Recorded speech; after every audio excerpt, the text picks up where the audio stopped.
Bizim Rəbbimiz həqiqətən də saməddir, ehtiyatsızdır. Belə bir Rəbbi niyə sevməyək? Belə bir Rəbbə nə üçün boyun əyməyək? Nə üçün onunla görüşə hazırlaşmayaq?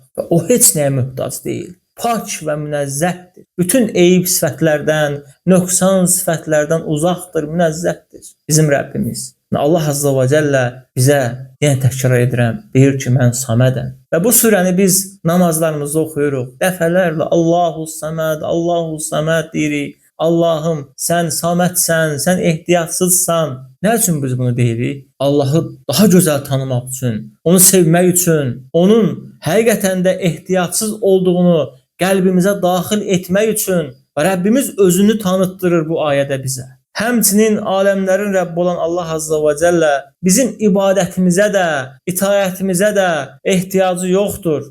Bizim ibadətə və itayətə ehtiyacımız var.